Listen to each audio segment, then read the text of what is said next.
Señor, te doy gracias. Gracias, Señor, por este tiempo. Gracias por la oportunidad de estar reunidos en tu nombre, Señor. Muchas gracias. Señor, que esta palabra que vamos a compartir hoy sea para edificación de cada uno de mis hermanos y de mis hermanas que están hoy aquí. Que sea de edificación. Que se cumpla el propósito que tú tienes para sus vidas. En el nombre de Jesús, Señor. Amén.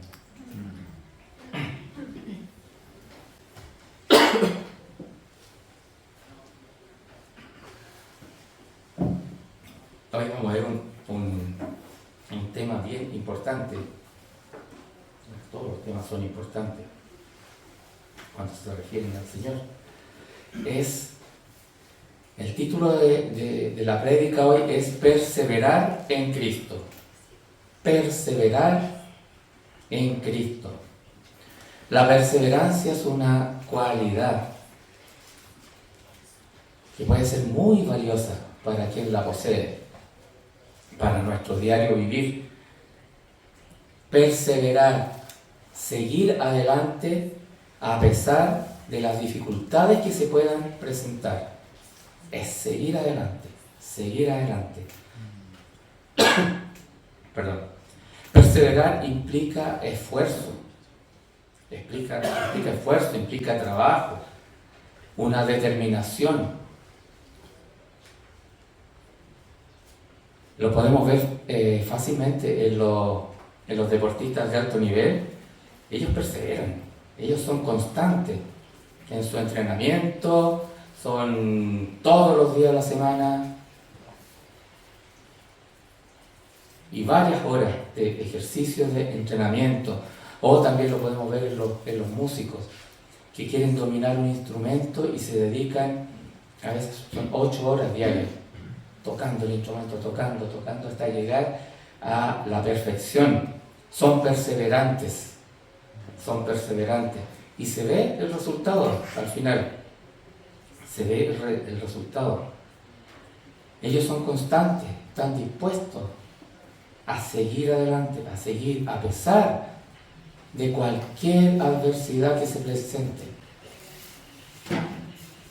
Y la palabra nos habla de ser perseverante. En Hebreos 10, esta escritura no está en la diapositiva. Hebreos 10, versículo 36 al 39, habla: porque os es necesaria la paciencia, para que habiendo hecho la voluntad de Dios, obtengáis la promesa. Porque aún un poquito, y el que ha de venir vendrá y no tardará. Mas el justo vivirá por fe, y si retrocediere, no agradará a mi alma. Pero nosotros no somos de los que retroceden para perdición, sino de los que tienen fe para preservación del alma.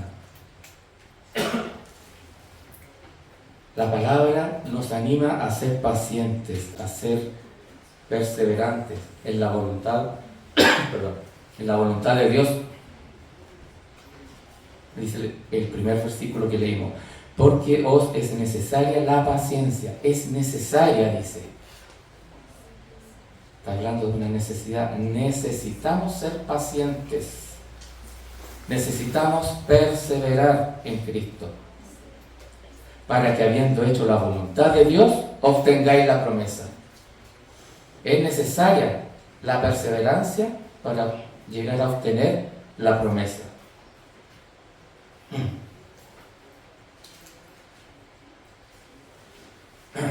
Bueno, y en la Escritura vemos a tantos hombres y mujeres que perseveraron en la palabra.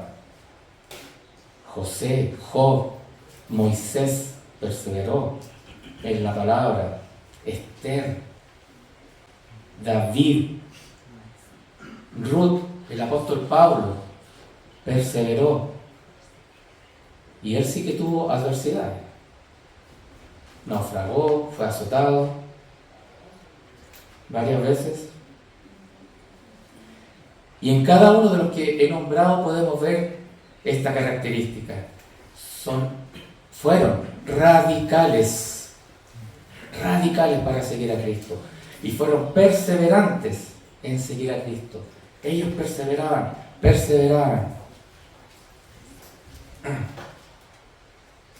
A pesar de los obstáculos que se presentaban. Como dice Hebreos 10:39, el último versículo que leímos. Pero nosotros no somos de los que retroceden para perdición, sino de los que tienen fe para preservación del alma. Vamos a ver qué dice la palabra en relación con este tema de ser perseverante, perseverar en Cristo. Vamos a ir a Mateo 24, del 9 al 13. Dice, entonces, está Jesucristo con sus discípulos. Está conversando con sus discípulos y esto es lo que les dice. Entonces os entregarán a tribulación y os matarán, y seréis aborrecidos de toda la gente por causa de mi nombre. Muchos tropezarán entonces, y se entregarán unos a otros, y unos a otros se aborrecerán, y muchos falsos profetas se levantarán, no pocos, muchos, y engañarán a muchos, y por haberse multiplicado la maldad, el amor de muchos se enfriará. Mas el que persevere hasta el fin, este será salvo. Debemos estar firmes, perseverando en Cristo. Debemos perseverar en Cristo. Cuán importante es este tema en la vida de todo cristiano. Y de esta escritura vamos a ver 4 aspectos muy importantes que podemos traer para nuestra edificación, para que lo tomemos y lo pongamos en práctica en nuestra vida. Primer aspecto está en los primeros 2 versículos. Viviendo en medio del caos. Vamos a ver este aspecto. Viviendo en medio del caos. Aquí Jesucristo les dice claramente: os entregarán a tribulación, os matarán, y seréis aborrecidos de toda la gente por causa de mi nombre. Muchos tropezarán entonces y se entregarán unos a otros, y unos a otros se aborrecerán. Aquí el Señor está con sus discípulos, como decían antes, en el monte de los olivos, y está compartiendo con ellos. Los discípulos se acercan y le preguntan acerca de los últimos tiempos. ¿Y qué señales habrán? Y Jesús les advierte que tengan cuidado de ser engañados. Le habla de que se van a ver guerras y rumores de guerra, se levantarán nación contra nación, habrá peste, hambre, terremoto. También le dice que habrá principios. ¿Qué es esto? Bueno, todas estas señales son principios de dolores, haciendo el paralelo con una mujer que está a punto de parir. ¿Se dan cuenta que estas señales ya se están dando claramente en nuestros días? Es cosa de ver lo que está sucediendo en el mundo, de ver las noticias, de ver las redes sociales. ¿Qué está sucediendo? Y podemos ver que estas señales, cómo se están cumpliendo delante de nuestros ojos. ¿Cómo se están cumpliendo?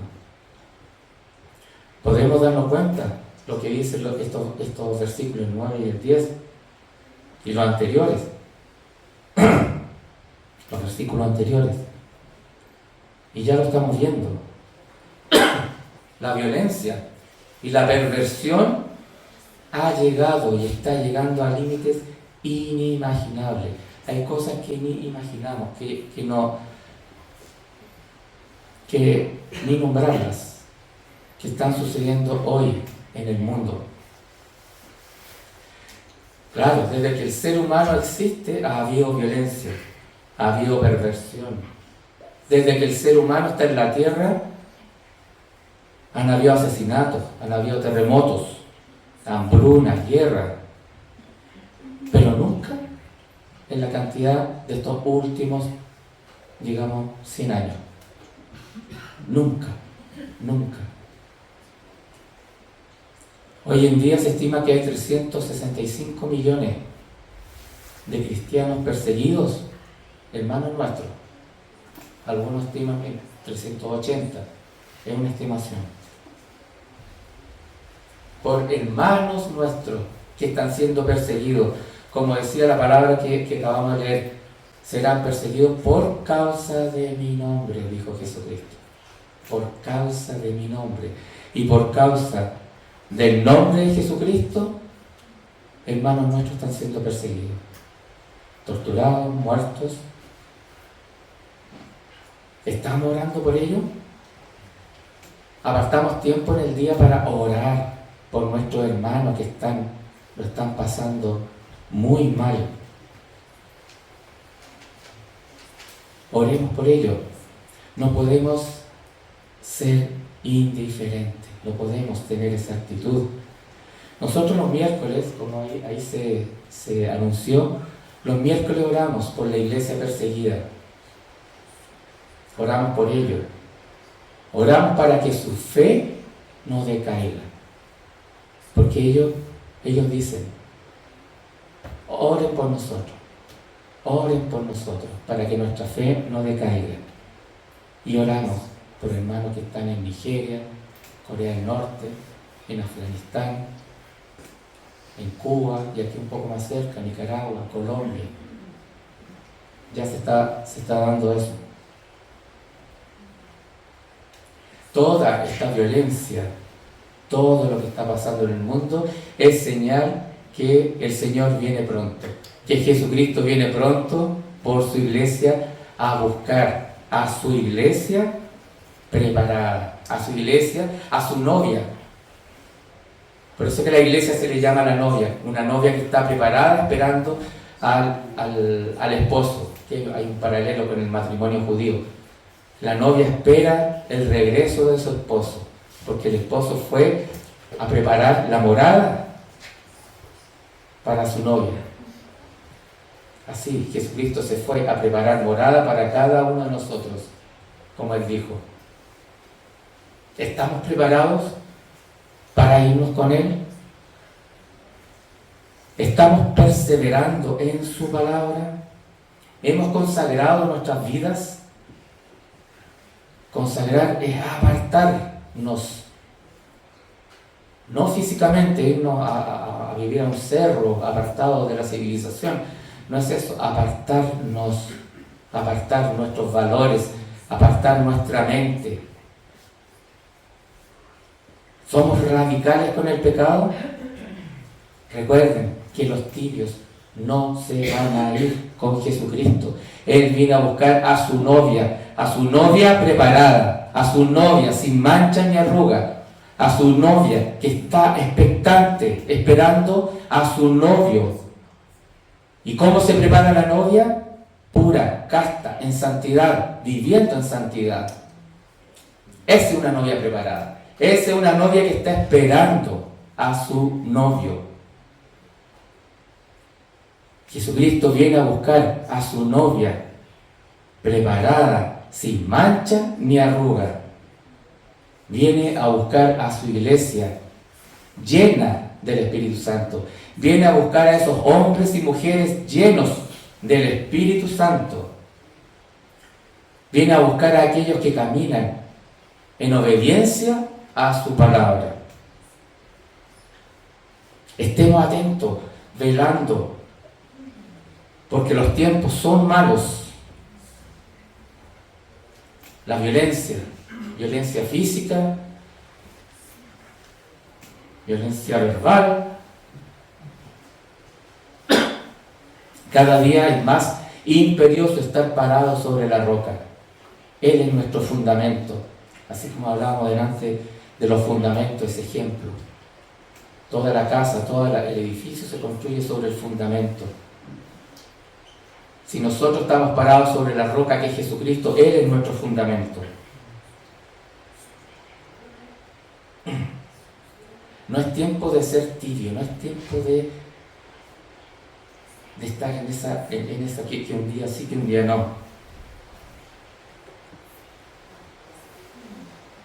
Los tiempos son malos, son peligrosos. No solo por la delincuencia, que sí ha aumentado bastante, la perversión, sino también por el peligro de ser engañados. A través de Internet es muy fácil ser engañado, muy fácil de ser engañado, amados. Ahora con la inteligencia artificial ya no sabemos si lo que estamos viendo en una imagen o en un video es real, sucedió o no sucedió, si es verdad o no. Pero si estamos parados sobre la roca, si conocemos cuál es la voluntad de Dios, si conocemos su palabra, nadie nos va a mover de ahí. Nadie nos va a mover. No podremos ser engañados, porque conoceremos la verdad. Conoceremos la verdad. Y todo lo que no esté alineado a su palabra, no es verdad. Aunque, como le decía, ahora ya podemos ver algo y no sabemos si lo que estamos viendo es una noticia verdadera o no. Pero si conocemos su palabra, ninguna cosa creada nos podrá separar del amor de Dios. Amén. Ninguna cosa creada. El segundo aspecto que vamos a ver está en el versículo 11. Los peligros del engaño. Mateo 24:11 dice: y muchos falsos profetas se levantarán y engañarán a muchos. Recuerden que el engaño es muy sutil.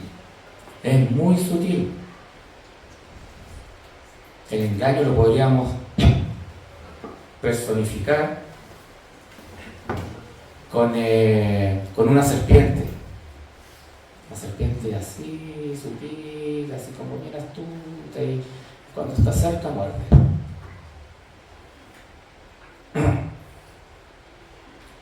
Y en estos últimos tiempos el engaño es muy sutil. Es muy sutil. Lo que hablaba recién de la inteligencia artificial.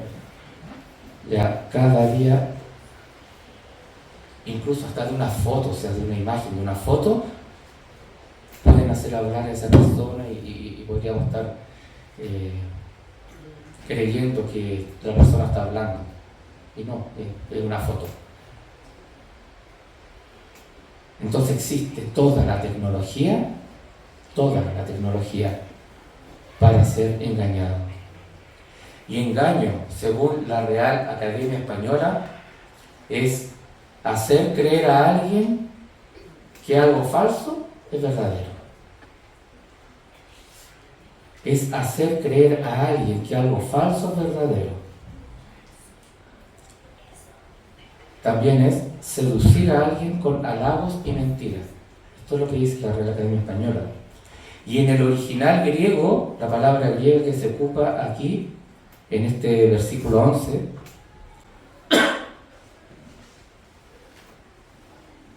tiene la connotación de vagar, seducir, extraviar, errar.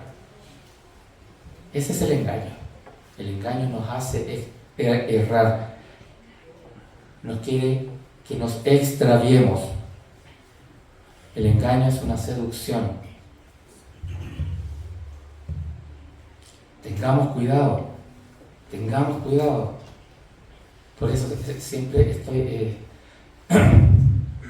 haciéndole esta advertencia. Tengamos cuidado con lo que vemos en Internet, con lo que escuchamos, con las noticias, y verifiquemos que sea real lo que estamos viendo. Incluso prédicas o enseñanzas que a veces se envían por las redes. Verifiquemos que sea sana doctrina. Si no lo es, no lo escucho. Seamos radicales.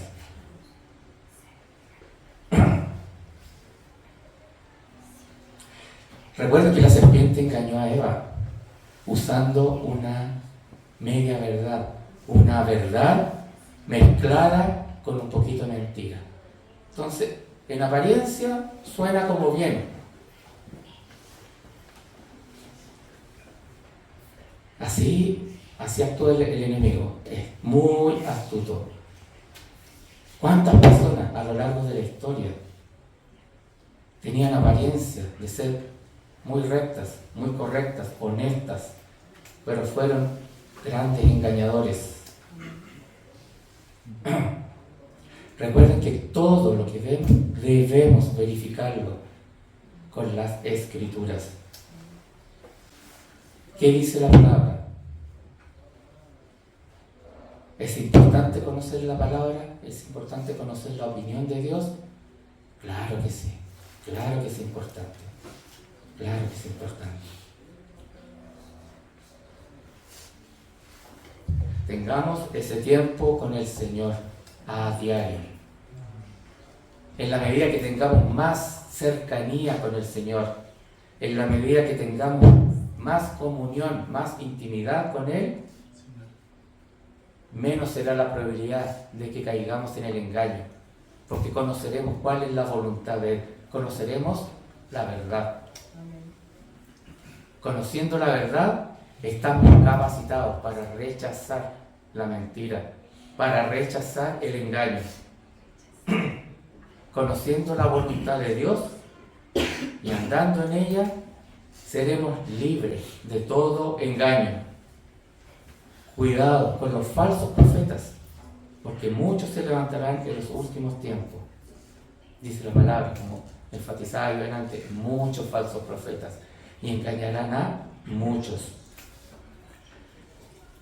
Otro aspecto importante que vamos a ver de esta escritura es que la maldad se ha multiplicado.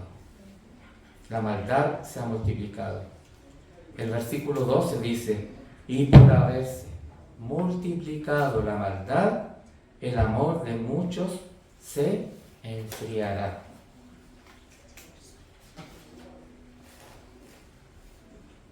Vivimos en tiempos donde esto se está dando. La maldad de muchos se ha multiplicado y el amor se ha enfriado. A causa del aumento de la maldad, el amor entre los seres humanos es cada vez menor, cada vez menor. Estamos viviendo una frialdad a gran escala.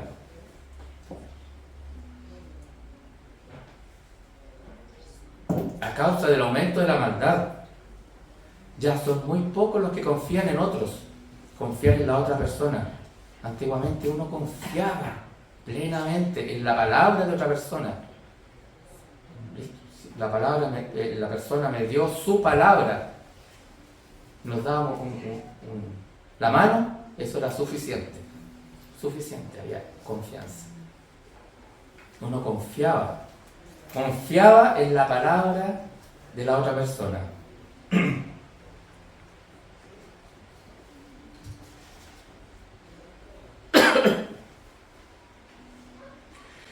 Si nosotros viviéramos algo similar como lo que se relata en la parábola del buen samaritano, donde una persona cayó en manos de delincuentes,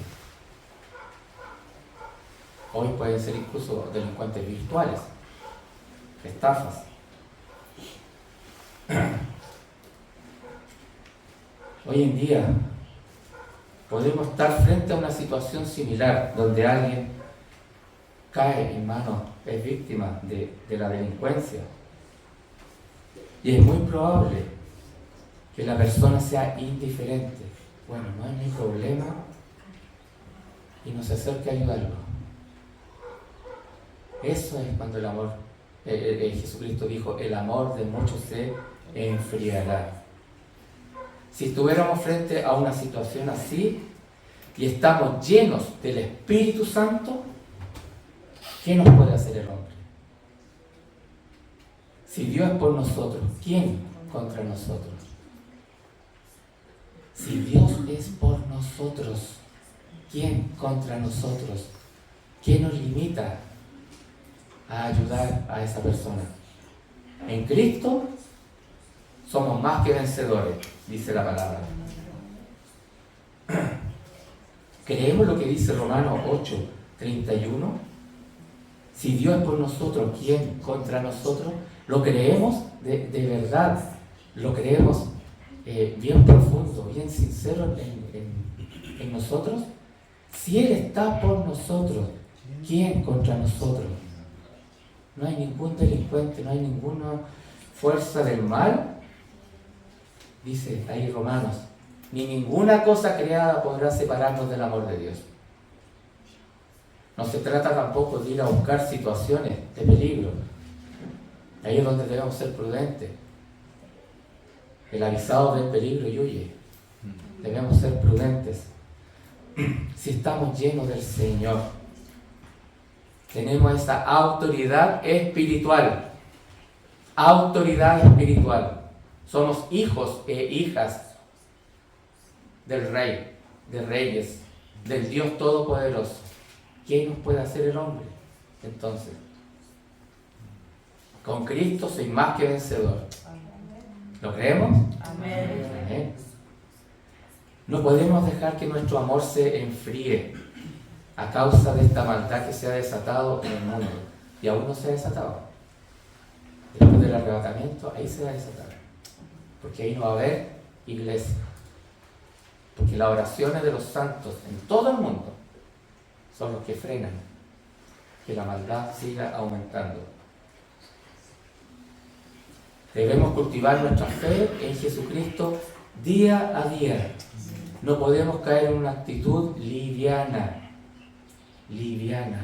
con el Señor. Debemos ser tenaces, debemos ser radicales en este sentido.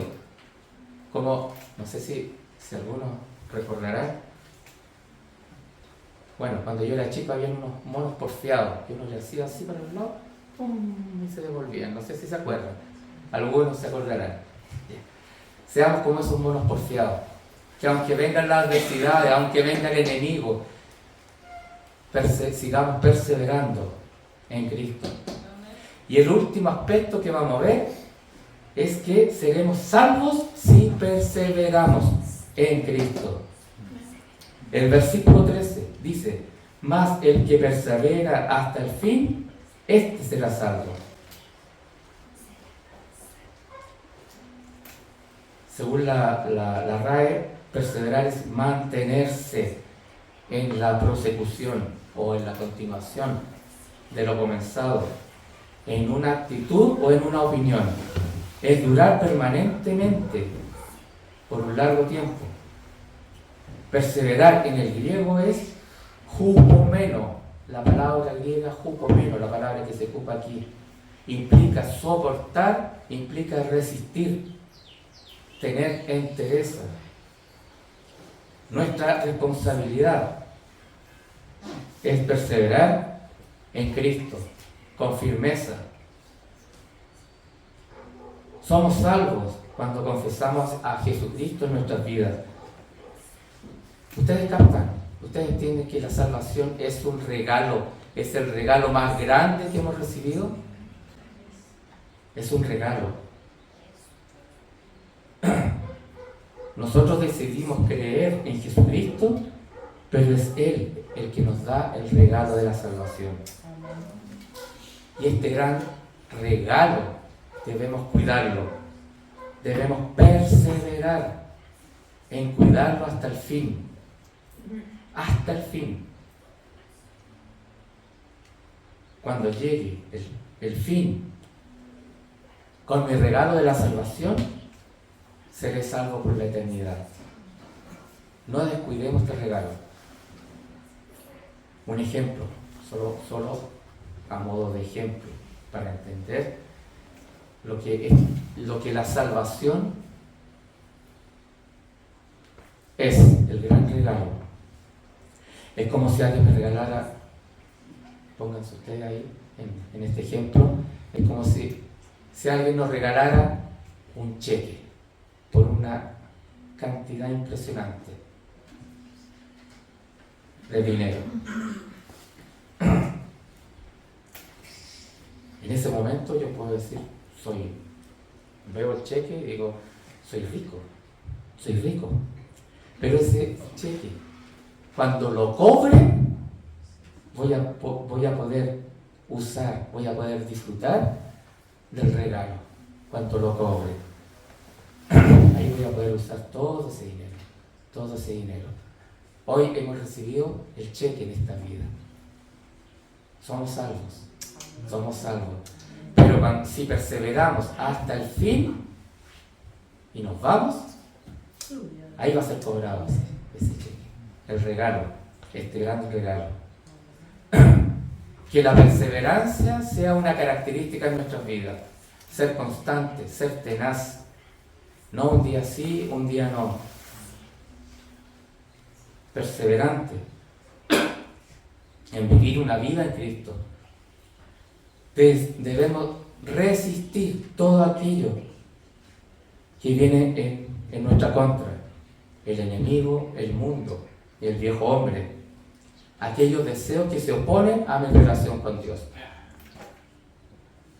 Perseveremos hasta el fin. En conclusión, ¿cuán importante es perseverar en Cristo? ¿Cuán importante es perseverar hasta el fin? Es un tema muy, muy importante, porque de nuestra perseverancia en Cristo depende nuestra salvación. Amén. Porque aquí lo dice la palabra, el que persevera hasta el fin, ese será salvo. Amén. Amén. A perseverar en Cristo. Terminemos alabando al Señor.